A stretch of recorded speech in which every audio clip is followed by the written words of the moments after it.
Começa agora o Jornal da Cultura com William Correia. Boa noite, presidente Jair Bolsonaro desembarca no Japão para a reunião do G20 e rebate críticas da Alemanha sobre o desmatamento no Brasil. E o Jornal da Cultura tem muito mais. O presidente da Câmara negocia a inclusão de estados e municípios na reforma da Previdência até a leitura do relatório na terça-feira. Enquanto vagas de emprego ficam abaixo do esperado, o país vê número de empreendedores individuais ultrapassar os 8 milhões. A gente resolveu vender roupa e resolvemos, para comprar em atacado e tal, tem que ter o CNPJ. Polícia Federal prende assessores do ministro do Turismo, Marcelo Álvaro Antônio, na investigação das supostas candidaturas de fachada do PSL. Região de Uberaba, em Minas Gerais, tem cerco da polícia a mais de 20 assaltantes de bancos. Moeda a ser lançada pelo Facebook causa polêmica e amplia a força dos pagamentos digitais. Começa amanhã a disputa dos bois garantido e caprichoso na festa de Parintins, com transmissão da TV Cultura.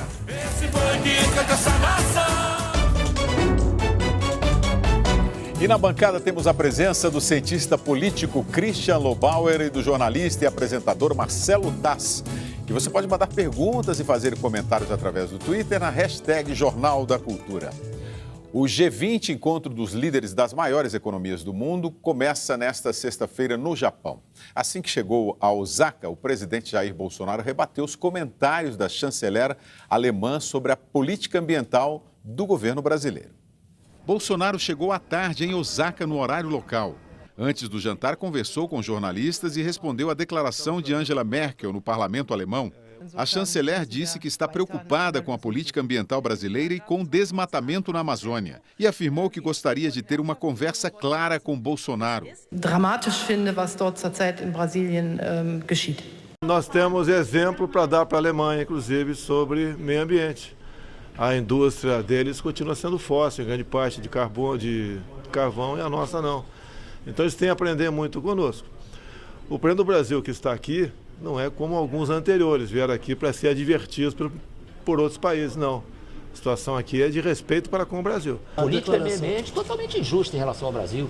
O Brasil é um dos países que mais preserva o meio ambiente no mundo. Quem tem moral para falar da preservação do meio ambiente do Brasil? Esses países que criticam vão procurar sua turma. O general Augusto Heleno disse ainda que a prisão do sargento Manuel Silva Rodrigues foi um azar. O militar da Força Aérea Brasileira foi preso na terça-feira à noite na Espanha com 39 quilos de cocaína em um voo de apoio à comitiva presidencial. A FAB informou que vai aperfeiçoar o sistema de segurança nos voos oficiais e que o inquérito militar sobre o caso está sob sigilo. Podia não ter acontecido, né? Foi uma falta de sorte de acontecer exatamente na hora do evento mundial e acaba tendo uma repercussão mundial que poderia não ter tido, né? Mas foi um fato muito desagradável para todo mundo. Também no Japão, o presidente francês Emmanuel Macron disse que não vai assinar acordos comerciais com o Mercosul se o Brasil deixar o Acordo de Paris, que trata da prevenção ao aquecimento global. Durante o G20, Bolsonaro vai conversar com Macron, com o presidente dos Estados Unidos, Donald Trump, e também com o presidente da China, Xi Jinping, entre outros encontros bilaterais. A guerra comercial entre americanos e chineses é o centro das expectativas do evento no Japão. Trump e Xi Jinping, líderes das duas maiores economias do mundo, devem se encontrar no sábado. O presidente não veio aqui para ser advertido. Christian Lobauer, boa noite. Boa noite, o presidente Jair Bolsonaro teve uma postura de quem topa uma boa briga, é isso? Olha, assim, dá para falar muita coisa sobre essa reportagem, mas é uma pena que tenha sido justamente com a Angela Merkel, que é uma das figuras que mais inspiram respeito na comunidade internacional hoje. Eu acho que ela foi mal brifada, acho que os alemães são parceiros nossos há muito tempo, são comedidos, a gente tem muita coisa a aprender com eles, mas não tem nada a ver com o que ela está falando. E a reação do nosso presidente, ainda que seja com esse estilo um tanto agressivo e, eu diria, superficial, o fato é o que está se falando lá e o que se fala na Alemanha e na Europa está errado. O Brasil tem hoje, segundo os dados do livro do professor Evaristo Miranda, recém-publicado, 66,3% do seu território exatamente igual era quando o Pedro Álvares de Cabral chegou aqui. Primeiro ponto. Segundo ponto, a agricultura brasileira não tem nada a ver com a Amazônia. A soja brasileira não se desenvolve na Amazônia. Existe um negócio que chama moratória da soja. Tem menos de 1% da soja brasileira que sai da Amazônia, do território amazônico, e as traders não compram a soja. Então não tem nada a ver com soja, nem com milho, nem com algodão, nem com cana, muito menos com proteína animal. Então agronegócio e a Amazônia não tem nada a ver. Por que tem destruição da Amazônia no Brasil? Porque tem madeira ilegal, que é uma questão de polícia, uma questão de Estado forte controlando, e expansão da pecuária extensiva, que não é a pecuária que faz proteína animal para exportação. É irrisória a parte que contribui para a exportação. Então não tem relação. É uma discussão etérea, idiota, boba, que a gente precisa pegar, principalmente a moçada que está assistindo o programa, começar a olhar os números. O Brasil, 9% do território brasileiro é agricultura. Não tem nada a ver com a Amazônia. E a gente tem imagens nos sites europeus, inclusive alemães, de um franguinho comendo a floresta, sabe assim? Coisas boçais, que não tem nada a ver. O território separado para índio no Brasil, William, é de 13% do território nacional. 13% do território nacional dá quase 1 milhão de quilômetros quadrados. A Alemanha inteira tem 350 mil quilômetros quadrados. Tem 3 Alemanhas para índio no Brasil. Então, se ela está preocupada com alguma coisa, ela devia começar a olhar exatamente o que ela está querendo falar, porque ela foi brifada. Foi brifada por ONG, pelo Partido Verde Alemão. Ninguém pegou e veio sujar a botina aqui para ver como é que é. Se chamar o embaixador alemão no Brasil, ele sabe o que está acontecendo aqui. Acho que nem chegaram a consultar o embaixador alemão, que eu conheço, e ele sabe como funciona o Brasil. Então, assim, e gera esse ambiente de desagregação, superficial, bobo, que a gente tem que combater. A gente tem que trabalhar esses negócios com números, né? Com foto de satélite, com as questões nacionais diferenciadas, distanciadas do debate político, partidário, ideológico. Não é nada disso. Os alemães não têm... Acho que se eu fosse ela, eu retiraria a conversa. Marcelo Taz, boa noite, Marcelo Boa Taz. noite, Como é que William. você viu essa declaração do próprio Bolsonaro, do general Heleno? O general Heleno, inclusive, foi até um pouco mais forte, mas falou algo que o Christian trouxe números aqui, que é o Brasil é um dos países que mais preserva no mundo. Mas nem por isso temos que também deixar de contemplar a preservação. Exato. Bom, eu acho que tem duas coisas aí. Tem o jeito com que esse governo se manifesta me dá uma vergonha de ver, porque assim, o que nós temos a aprender com os alemães? Quer dizer, é uma conversa meio de churrasco, parece que você está, aliás, de final de churrasco, não é nem de começo. É um bate-boca, essa Angela Merkel, quem é ela e tal.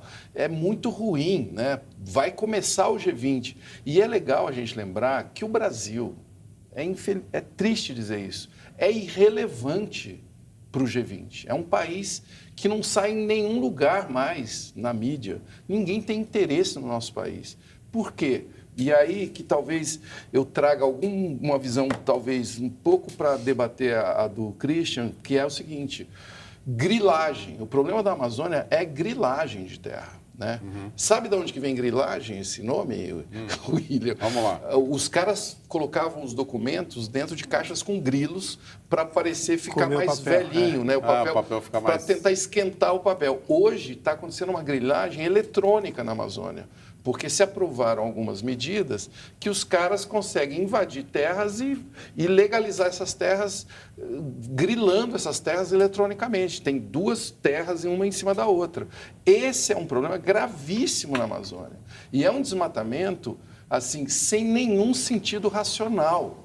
Entendeu? Existe um desmatamento gravíssimo na Amazônia e já tem dados, assim, inclusive do Instituto de Pesquisas da Amazônia, Instituto de Pesquisas da Amazônia, de 2 Alemanhas de desmatamento nesses últimos anos, só que é um desmatamento sem rendimento nenhum. E aí eu concordo totalmente com o Christian. É um tipo por exemplo, de criar gado de baixíssima produtividade. É uma cabeça por hectare, é uma coisa ridícula. Ou seja, eu espero que quando o Bolsonaro fale grosso com a Angela Merkel, ele tenha um projeto para a Amazônia. Eu até agora não vi nenhum. É só essa coisa meio de machinho ofendido, assim, não tem... Qual é o projeto do governo para a Amazônia? É isso que tem que ser dito. Eu não vejo um projeto de inovação, eu não vejo um projeto de ocupação sustentável, E é isso que a gente quer saber. A Amazônia é nossa, mas o que nós vamos fazer com ela? Essa que é a resposta que tem que ser dada. Muito bem, o registro aqui dos nossos telespectadores, o Ivandro Queiroz, pelo hashtag Jornal da Cultura. O Brasil no G20 torna-se um nanico da diplomacia, ignorando todos os países civilizados. O Renato Massari, se for para citar exemplos soltos, a Alemanha já universalizou o sistema básico há tempo, já o Brasil... Quem teria que apresentar com quem, então? E o Mauro Vieira Sena, o brasileiro tem que perder o complexo de vira-lata e de submissão aos países do primeiro mundo. Nova pesquisa CNI-Ibope traz alterações na popularidade do presidente Jair Bolsonaro. Em abril, a aprovação do presidente Jair Bolsonaro estava em 35%. Agora ficou em 32%. Regular estava em 31%. Agora, 32%. Ruim ou péssimo, 27%. Na nova amostragem, 32%. Não sabem ou não responderam passaram de 7% para 3%. A maneira como Bolsonaro governa também fez parte da pesquisa. 46% aprovam, 48% desaprovam e 5% não sabem ou não responderam. A pesquisa, encomendada ao Ibope pela CNI, a Confederação Nacional da Indústria, ouviu 2.000 pessoas em 126 municípios brasileiros entre os dias 20 e 23 de junho.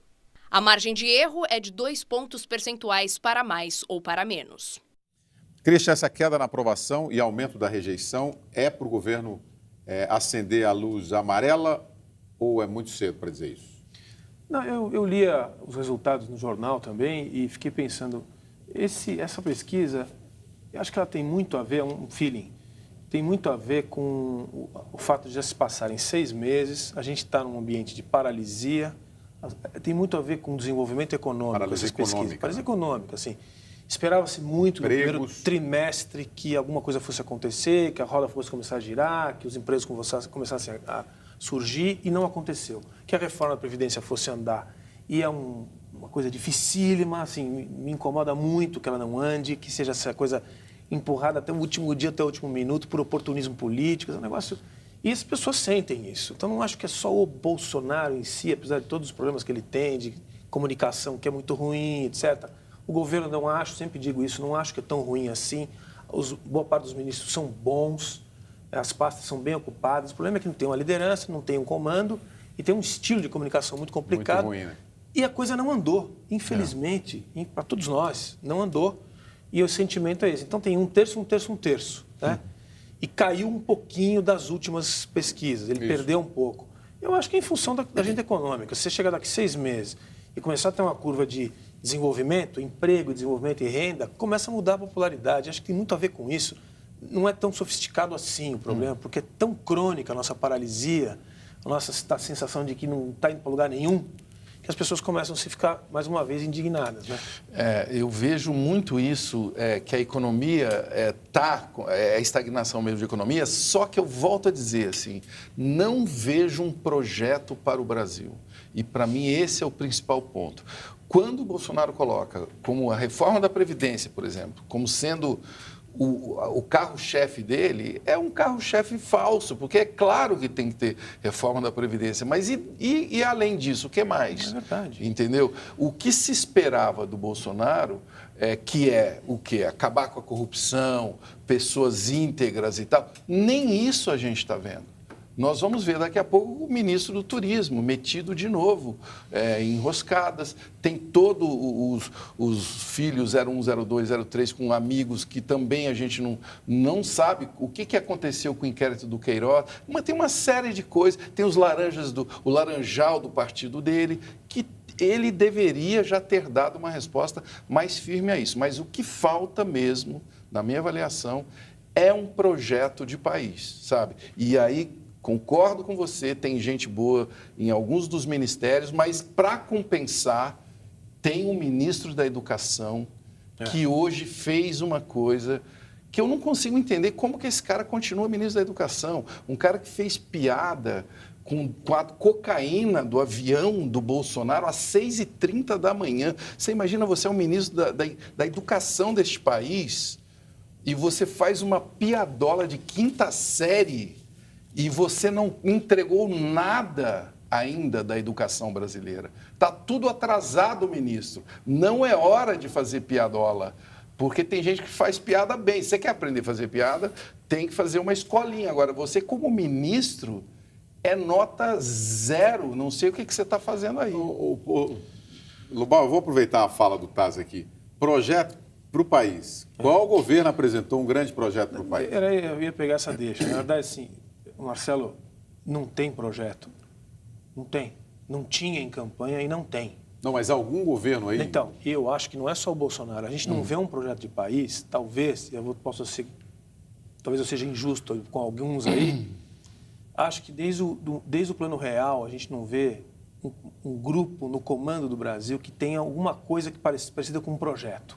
Era um projeto de estabilização além do Plano Real, era um novo começo, né? E a Itamar, aliás, que foi meio assim, meio sem querer, e deu no Fernando Henrique, e aí tinha lá um grupo que queria estabilizar o caminho. E estava indo num caminho razoável quando chegou no Lula, e até acho que no primeiro governo Lula tinha também um projeto de trazer agora o social depois que estabilizou a economia. É o máximo que a gente chegou. Antes disso teve PNB 1 e PNB 2, PND dos militares. A gente nunca teve e não vai ter até o fim desse governo. Não vai ter, porque não teve na largada. Isso aqui foi o antipetismo que ganhou. Isso. E eu vou dizer para você, ainda bem, essa é a minha opinião, ainda bem, mas é isso que aconteceu. Depois da reforma da Previdência que vai passar, male vai passar, vai vir a tributária, e é isso que temos. Nós não sabemos para onde a gente quer ir. Quando você pede um plano para a Amazônia, pedir demais, não vai ter. Se tiver polícia, já está bom. A gente está numa situação que, assim, tem que começar de novo. Então, exigir que tenha um plano de país, acho que infelizmente, querer demais. Olha, se tiver polícia, já é uma boa. Se tiver lei, digamos assim, né? Se tiver lei estabelecida, já é uma boa. Quando eu falo plano de país, eu falo o seguinte: quando você elege, por exemplo, armamento como um assunto importante, quantas vezes a gente comentou armamento aqui nessa mesa? Ou seja, é uma pauta trazida pelo governo. Que pauta é essa? O que isso tem a ver com a economia do Brasil? É varejo. É um assunto muito pequeno. Eu não estou, obviamente, falando que segurança é um assunto pequeno. Não é. Mas armamento, o que nós já perdemos tempo falando de armamento aqui nessa bancada, isso não é nada, né? Agora é autódromo também. Agora é autódromo. O presidente está discutindo se a Fórmula 1 vai ser no Rio ou em São Paulo. Isso é um assunto de um presidente de um país. Isso ele poderia aprender com Angela Merkel. Você já viu a Angela Merkel debatendo onde vai ser a corrida de Fórmula 1 aqui na Alemanha? Claro que não. Ela é uma pessoa séria. Ela tem prioridades. Ela não entra num bate-boca. Aliás, infelizmente, o Bolsonaro ficou com uma cara depois que o dono da Fórmula 1 falou que não está decidido onde vai ser a corrida, e ele, em rede nacional, falou 99% que vai ser no Rio de Janeiro. É uma piada, gente. Comunicação, uma coisinha só, William, que eu lembrei, quando você fez referência ao jeito que se manifesta em relação à Alemanha e tal. Eu me lembro quando o Temer levou uma bronquinha na Noruega, você lembra? E a reação foi muito parecida. Na verdade, esse é um problema profundo que a gente tem. A gente se arvora. O que é isso, Christian? Você que é um estudioso Está além da minha compreensão, é da nossa cultura, da nossa... Isso está mais na nossa área de comunicação. Ou talvez na área dos psiquiatras, porque é um complexo que o cara quer ganhar discussão. Eu acho que ele tinha que levar números, sabe? Olha, a senhora me desculpe, não é bem assim, olha aqui, eu tenho umas fotos de satélite, eu tenho aqui as estatísticas internacionais. Isso seria uma reação, né? Vamos seguir o Reinaldo Berto aqui, só para a gente encerrar. As falhas dos governos anteriores trouxeram esse inferno e um novo diabo. A Polícia Federal prendeu 3 pessoas ligadas ao ministro do Turismo, Marcelo Álvaro Antônio.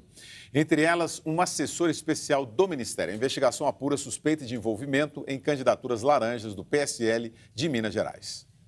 Matheus von Rondon foi preso em casa em Brasília hoje de manhã e prestou depoimento na sede da Polícia Federal, onde deve ficar preso. A polícia investiga possível fraude de candidatas que receberam dinheiro do fundo eleitoral e tiveram que devolver parte dos recursos. A empresa de Rondon, assessor especial do ministro do Turismo, aparece na prestação de contas de 4 candidatas a deputadas estadual e federal na última eleição. Elas declararam ter devolvido R$ 32 mil à empresa do assessor. Em Minas Gerais foram presos Roberto Silva Soares e Raisander Souza de Paula. Eles coordenaram a agenda do ministro Álvaro Antônio quando ele era deputado federal. O Ministério do Turismo divulgou nota afirmando que não há relação das investigações com a atuação de Von Rondon na pasta. O ministro Marcelo Álvaro Antônio disse que não iria comentar. Hoje, o presidente em exercício, Hamilton Mourão, reforçou a posição do governo. A questão do ministro do Turismo já foi dita pelo presidente Bolsonaro. Ele aguarda o desenlace das investigações e, óbvio, que se houver alguma culpabilidade dele nesse processo, o presidente não vai ter nenhuma dúvida em substituí-lo. Olha, em nota, o PSL chamou a investigação de seletiva e disse que todas as contas de campanha do partido foram aprovadas pela Justiça Eleitoral. Não houve manifestação da defesa dos 13 investigados presos hoje na operação. Tass, o Ministério Público agora vai investigar, são os laranjas que doaram para o PSL, para a campanha, né? E, quer dizer, vão ampliar mais. Essa investigação aí corre desde fevereiro, na verdade. E temos que explicar também a quantidade de pessoas que recebeu esse dinheiro. É um dinheiro público que não teve um voto. Não teve um voto. Isso tudo é número, gente. Não dá para brigar com matemática. Não dá para brigar. Pode ter contas aprovadas. Temos aí uma explicação robusta para ser dada e não dá para, assim... quem foi eleito por um partido se manter calado diante disso daí. Para mim, era uma excelente oportunidade desse governo demonstrar, não, vocês me elegeram para acabar com a corrupção, este daqui está demitido, este também e tal. Temos que ter, no mínimo, e eu concordo totalmente com o Christian, assim, eu acho muito legal o Brasil dizer não à corrupção petista. Eu também fiquei indignado com a corrupção do PT no poder, fiquei muito incomodado de ver pessoas que apontaram um Brasil e fizeram outro, fiquei feliz deles não serem os vitoriosos dessa eleição. Que, apesar de não ser um entusiasta do Bolsonaro, porque pelas deficiências dele, achei legal que não foi alguém do PT. Agora, já que ele foi eleito com essa bandeira, é hora de agora termos um gesto firme contra a corrupção, que está muito evidente nessa história do Laranjal. O Christian, você vê alguma possibilidade do próprio presidente abandonar o PSL? Que é um partido que ele entrou por acaso, né? Assim, numa coisa o PSL tem razão. A investigação é seletiva porque candidaturas laranja são prática no ambiente eleitoral brasileiro há um bom tempo, que fique claro. Em 2016, eu trazia aqui na nossa conversa anterior, foram 14 mil mulheres que foram candidatas e não tiveram nem o próprio voto. O que significa o seguinte, como tem que cumprir uma regra de 30% de mulheres e não tem candidatura de mulher suficiente, os partidos fazem essa lambança de falsificação para cumprir, então quase que compram a candidatura. É isso que estava se fazendo, ao que tudo indica, no PSL e fez-se em outros partidos também. Em 2016, pelo menos, e agora. Então, assim... Isso tudo tem uma causa muito mais profunda, que é o nosso modelo eleitoral, o financiamento de campanha, que tem que mudar. Essa é aí que começa a grande reforma política brasileira, no financiamento de campanha. Hoje está em torno de 1,7 bilhão de reais, o 2,7, de fundo partidário e 1,7 de fundo eleitoral, que foi o que se gastou na eleição de 2018, gerais de 2018. Esse é o ninho do horror. É daí que nasce todo esse ambiente que a gente está ali dentro. O PSL, para ser muito breve, é um partido do Bivar, a gente sabe disso, né? Desde 98, quando ele foi criado, é o partido do pernambucano que era dirigente esportivo, que foi um partido que a gente pode chamar de aluguel, sem ofensas, que se alinhou a todos os governos, sem diferença de ideologia, até o momento em que ele apostou num cavalo vencedor, que foi o Bolsonaro. O Bolsonaro não tinha partido, fez uma negociação de fundo partidário, entrou no PSL e ganhou a eleição, fez 60 deputados. O PSL não consegue se manifestar de forma unitária, homogênea, em nada, nem na reforma da Previdência. O único partido que manifestou 100% a favor da reforma da Previdência no Congresso Nacional hoje foi o Partido Novo, que tem 8 deputados. O que tem 60, que é o partido do governo, não conseguiu fazer isso. Isso não é um partido.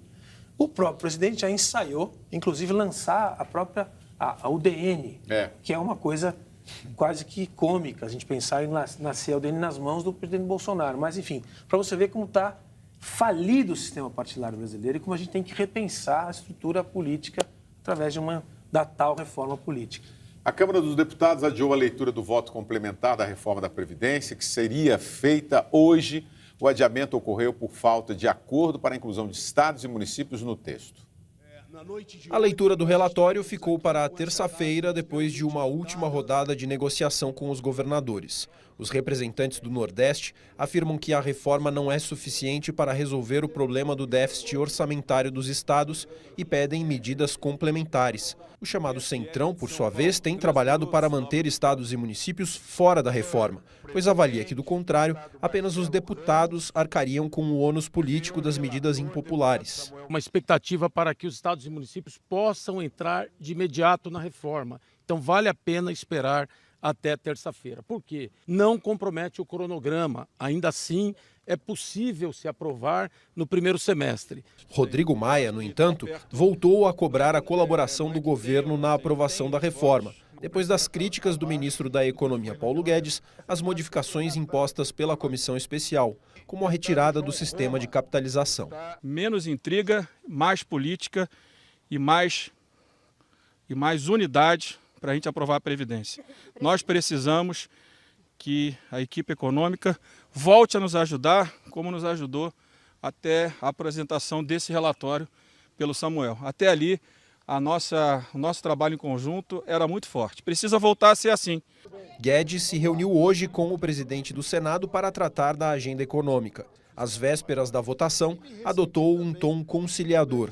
Se nós falamos de federação, de pacto federativo, desde o primeiro dia, se nós dissemos durante toda a campanha que era mais Brasil e menos Brasília, é claro que nós vamos dividir. Os governadores se comprometeram na conversa de ontem, construir, tentar buscar uma saída para ainda, que como temos tempo, tentar incorporar a participação dos estados e dos municípios na reforma da Previdência, para a gente fazer uma reforma que seja pujante e que possa atender o Brasil.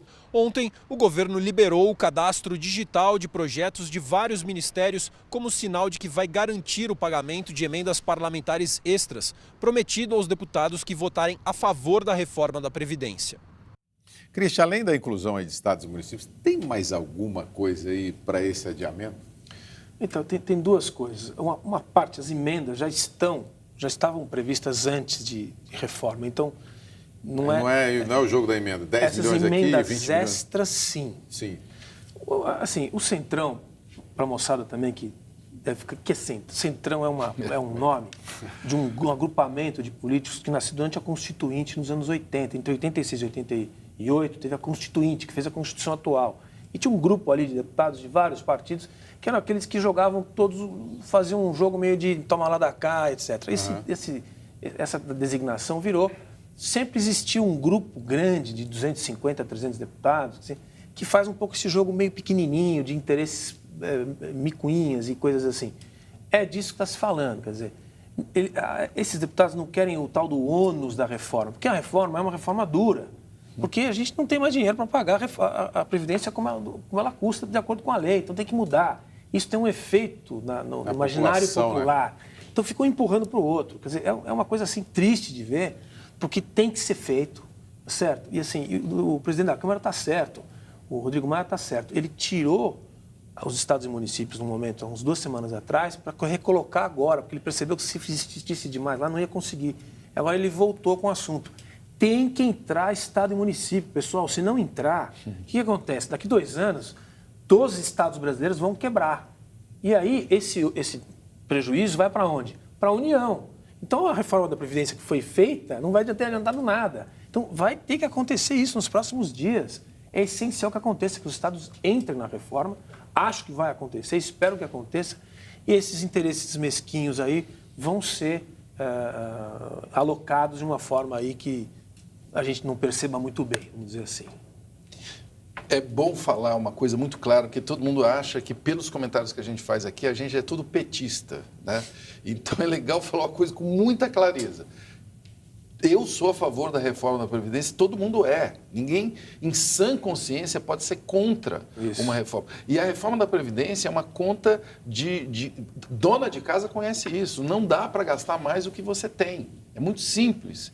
Tem que mudar essas regras. Agora, o tal Centrão, eu quero acrescentar uma informação, na verdade, um comentário nessa análise precisa do Christian sobre o histórico do Centrão. Para mim, o grande criador dessa tática de ficar no meio do Centrão, já disse tudo isso, né? Tem muito a ver com Sarney, que eu chamo o Sarney de um surfista, né? Ele é um radical de centro, ele fica esperando para ver para onde vai o poder e aí ele desce naquela onda.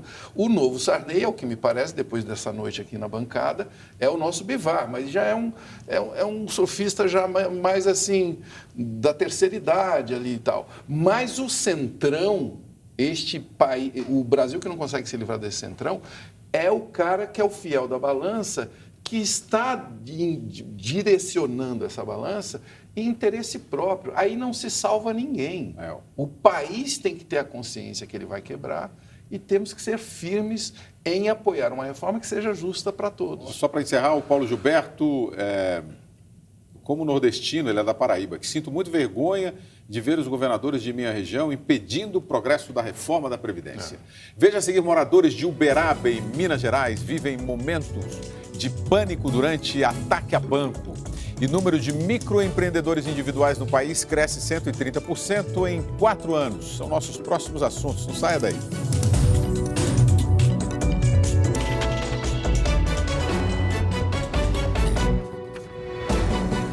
O mês de maio registrou a abertura de mais de 32 mil vagas de empregos com carteira assinada em todo o país. Este é o pior resultado para o mês desde 2016. De acordo com o Ministério da Economia, o setor que mais empregou foi o agropecuário. Já o comércio teve o pior desempenho, com fechamento de mais de 11 mil vagas.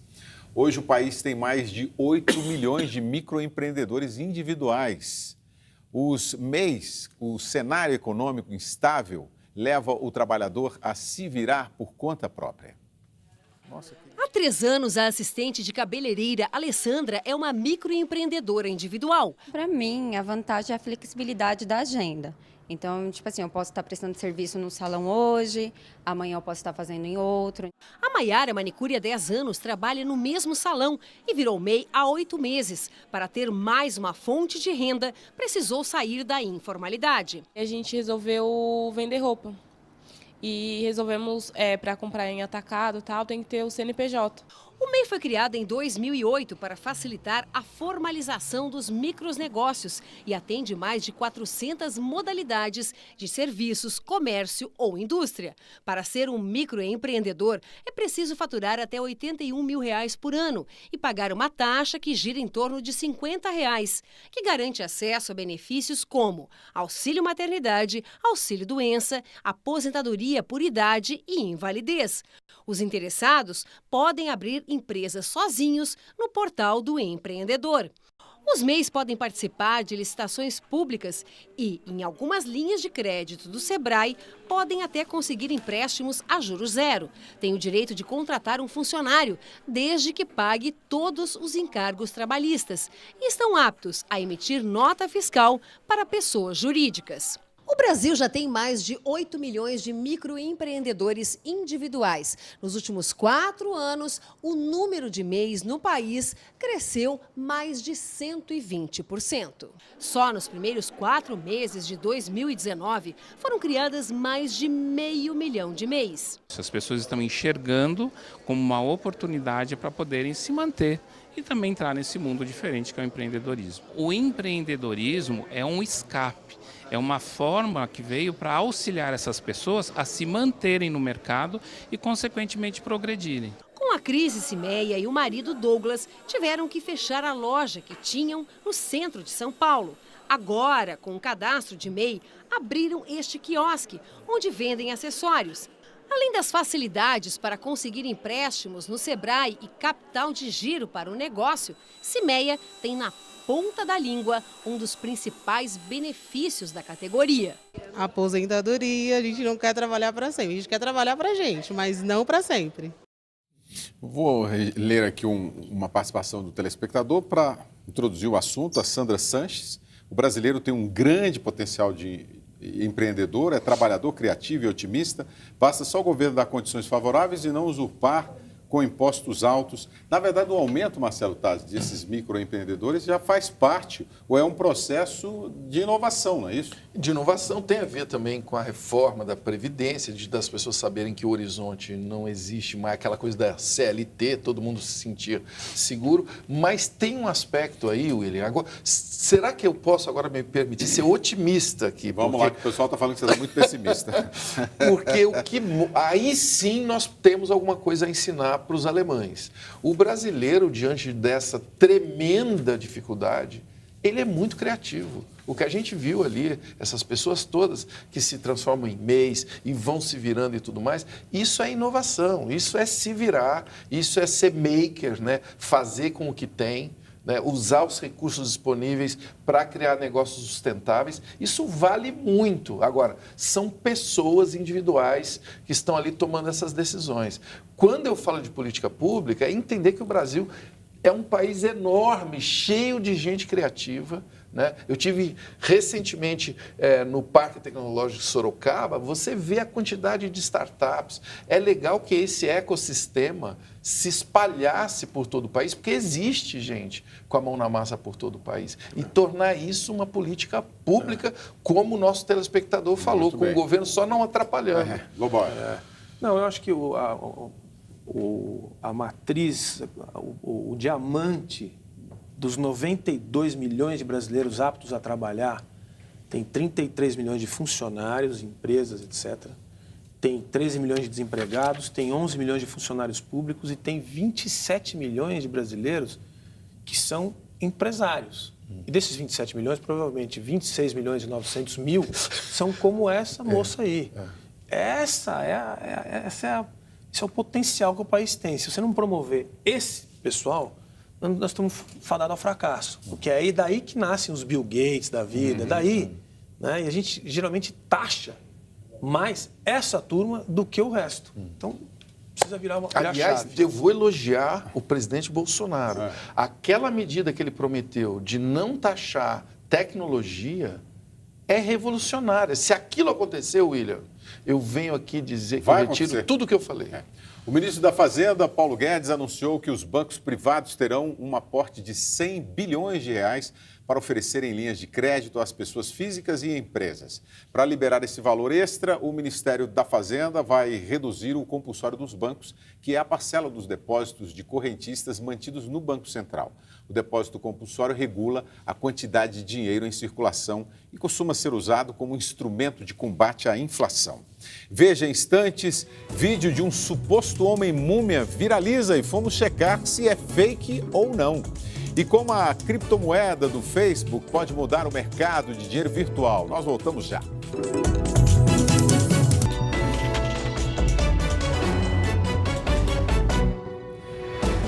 Nesta semana, o Facebook anunciou o lançamento da sua moeda digital e o Bitcoin bateu um recorde histórico. As repórteres Juliana Ionezawa, em Londres, e Luísa Moraes, em São Paulo, mostram que o uso de alternativas ao dinheiro tradicional vai se consolidando no mundo. Murilo é designer na área de inovação e tecnologia. Na hora de investir, aplicou só uma pequena parte das reservas em criptomoedas. Ontem o Bitcoin atingiu o maior nível em 1 ano e meio. Chegou a valer mais de 50 mil reais. Hoje, chegou a ser cotado em pouco mais de 40 mil. Ainda existe o receio, né? Por causa da instabilidade da moeda, né? A chegada da Libra no ano que vem promete agitar ainda mais esse mercado. Com a moeda digital, o Facebook quer facilitar transferências em dinheiro e compras na internet. O projeto envolve 28 organizações. Para garantir a estabilidade, a Libra terá lastro em moedas, como o dólar. Eles entrando também nesse mercado, acaba aumentando um pouco a segurança, né? De que dá para você investir em criptomoeda e que você não tem tanto risco assim de você perder o seu dinheiro investindo nisso, né? A Libra chegará ao mercado com o potencial de atingir quase 2 bilhões de pessoas em todo o mundo que não têm conta ativa em banco. A maioria em países em desenvolvimento, como o Brasil. Hoje, o Facebook tem mais de 2 bilhões e 400 milhões de usuários, incluindo o WhatsApp e o Instagram. Uma das maneiras de negociar a nova moeda será semelhante à de milhas acumuladas por passagens aéreas. O Facebook também promete oferecer linhas de crédito. Isso é muito positivo, beneficia grande parte da sociedade que não tem acesso aos serviços bancários, aos serviços financeiros. O fato é que o mundo digital está transformando a maneira como nos relacionamos com o dinheiro, como mostra de Londres a repórter Juliana Ionezawa. Uma pesquisa recente da UK Finance, uma organização bancária e financeira do Reino Unido, revelou que 1 a cada 10 britânicos não usa mais dinheiro. O tipo de pagamento preferido é o cartão. Só que ele está dividindo espaço com outras formas de pagamento digitais. Assim que o cliente senta nesse pub em Londres, lê o aviso. Quer serviço de mesa? É só baixar o aplicativo, fazer seu pedido e se divertir. Com o celular sempre em mãos, o radialista brasileiro Igor Arroio já nem se preocupa em levar dinheiro ou cartão. Eu acho que agiliza, né, esse processo de você pedir, de você comprar. Enfim, eu acho que veio para ficar mesmo. Já faz 5 anos que os ônibus de Londres não aceitam dinheiro. Se por acaso eu só tiver moeda ou dinheiro vivo no meu bolso, eu não consigo pegar uma condução. As formas de pagamento hoje em dia são o Oyster, que é um cartão de viagem pré-pago, um cartão do banco desde que ele tenha um símbolo sem contato, ou alguma outra forma digital, como um aplicativo de celular, por exemplo, que é o que eu vou fazer agora assim que o ônibus chegar. É só encostar o telefone no leitor e entrar. E nas catracas do metrô, o celular também abre o caminho. Até quem vive de doações e gorjetas se adaptou. Alguns artistas de rua ainda usam a malinha para receber dinheiro, mas também possuem a máquina que aceita pagamentos digitais sem contato. Olha aqui, Taz, o Jobson aqui no Twitter. William, em janeiro de 2017, você leu meu comentário que dizia para investir em Bitcoin. Cortella e Senes desdenharam. Quem está rindo agora? Eu estou rindo porque eu fui no Bitcoin. Eu não tenho muitos, mas o Bitcoin é uma realidade, gente. E o blockchain, que eu acho que é a palavra que é chave dessa conversa, é a carteira eletrônica que é muito segura. Eu já falei isso aqui também. Cortella riu de mim. Pois é, tá vendo? Porque é segura, ela é mais segura do que outros sistemas, diante de tanta informação. Entendeu? E é por isso que essas moedas, essas criptomoedas, algumas, não todas, vão ganhando credibilidade. O Bitcoin não tem volta. Só tem 21 milhões de Bitcoins dentro da cesta, não cresce mais do que isso. Então, quem tem Bitcoin, a tendência é que valorize e valorize muito. Agora, o Facebook, William, só uma coisa. Daquele número que a gente viu ali na reportagem, 1 bilhão de adultos sem conta bancária, eles possuem celular. Então, essa turma aí é que pode ser atendido, um cara que não tem conta bancária, tem celular, ele pode ser atendido por uma moeda que ele não estava participando do mercado ainda financeiro. História de uma múmia viva viralizou nos últimos dias e chamou a atenção do mundo. O homem russo teria ficado 1 mês em uma caverna de urso e sobrevivido. Ouvimos alguns especialistas em produção de vídeo e médicos que viram indícios de fake news. No vídeo, o homem aparece muito magro e machucado. Ele afirma se chamar Alexander. De acordo com a publicação do site russo eDaily, o homem teria sobrevivido ao ataque de um urso com uma fratura na espinha. Ele teria passado 1 mês no covil do animal, na gelada Sibéria, se alimentando da própria urina. Teria sido encontrado por caçadores. Conversamos com um médico patologista e peritos que afirmaram haver várias inconsistências no vídeo. O editor da notícia também confessou ao jornal britânico The Independent que o vídeo foi parar na redação por meio de uma fonte local e que não checou as informações. Agora há pouco, o presidente da Associação Nacional dos Peritos em Computação Forense, Marco Monteiro, informou que segue analisando o vídeo, mas que até o momento não identificou inconsistências. Ele destaca que só faz a análise da parte técnica do vídeo. Bom, hoje tem cartão verde e em horário diferente, 11h30 da noite, Não é fake news, o apresentador Vladir Lemos está aqui para falar para a gente, mas não tem nenhum homem mascarado ou maquiado como esse que a gente viu aí, não, né? A gente vê homem mascarado em campo, viu, William? muito costumeiramente até. Bom, a gente está fazendo o Cartão Verde realmente, como você já avisou, num horário excepcionalmente diferente.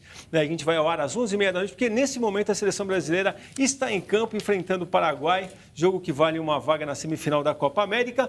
E a gente vai chegar praticamente em cima do lance, na hora que o time sair de campo lá, a gente entra em campo aqui. A gente sempre traz alguma coisa, eu estou me sentindo meio como aquele sujeito. Nem um gol ainda? Nenhum gol ainda, 0-0, um jogo truncado. Estava, aliás, acompanhando já a partida com o Rivelino, com o Celso Unzelt, e os dois com um bico desse tamanho com o jogo que estavam vendo lá. Explica para os telespectadores, não podemos usar, porque senão a gente tem que tirar da internet. Exatamente, né? eu fico aqui me sentindo como aquele sujeito que você convida para jantar na sua casa e chega lá sem nenhuma garrafa de vinho. A gente guarda tudo pro Cartão Verde às 11h30. Então, 11h30, não é isso? 11h30, boa sequência de jornal para vocês. Você não quer que o pessoal durma hoje, né? Veja a seguir, vovós japonesas criam funk para promover a cidade de Osaka durante o encontro do G20. E começa o Festival Folclórico de Parintins, que terá transmissão da TV Cultura. Nós voltamos em instantes. Vem de vermelho.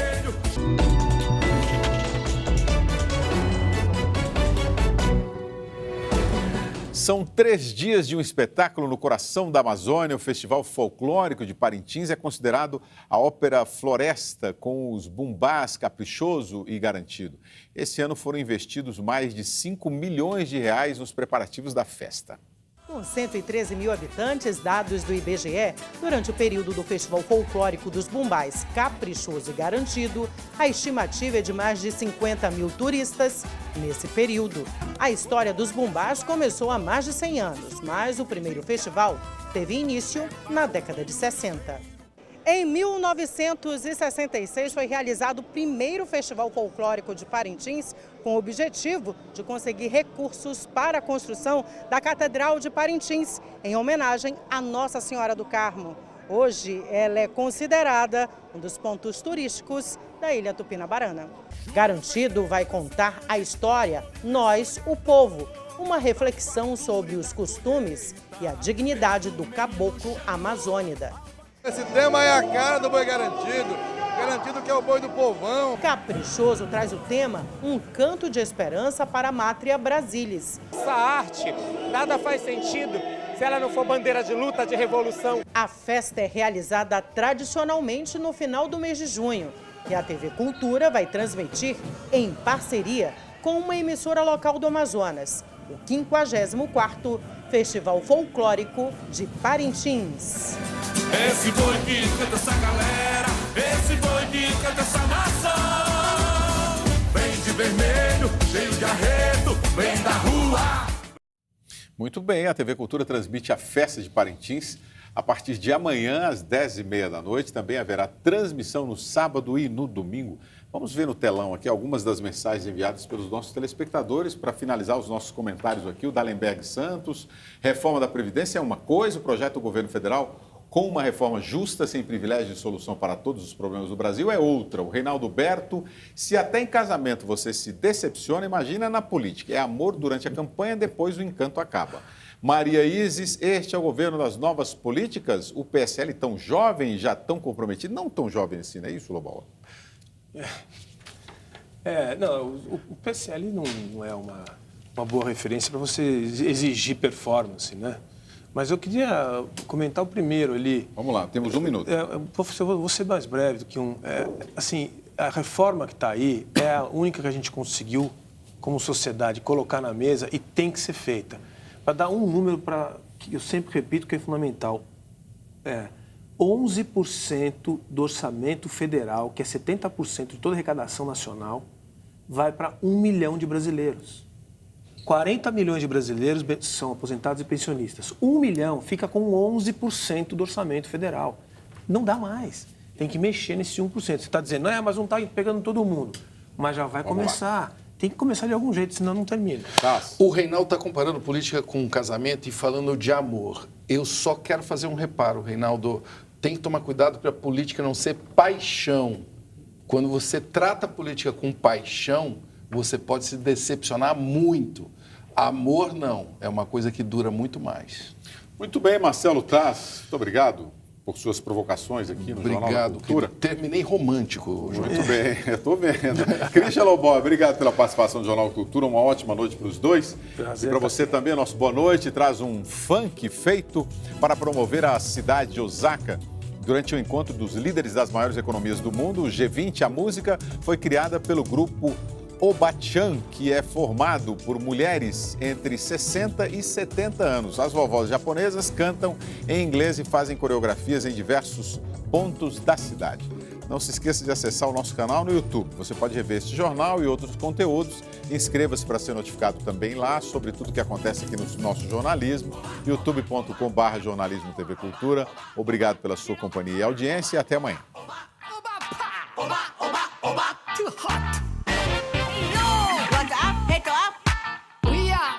Japanese idol. Let's talk, let's dance. Here is Osaka, wonderful city. Super Tama de 551. Takoyaki, okonomi, free Wi-Fi. Humanity, hospitality. People lovely, kindly. Osaka Obachan, animal fashion. Let's conversation, hard communication.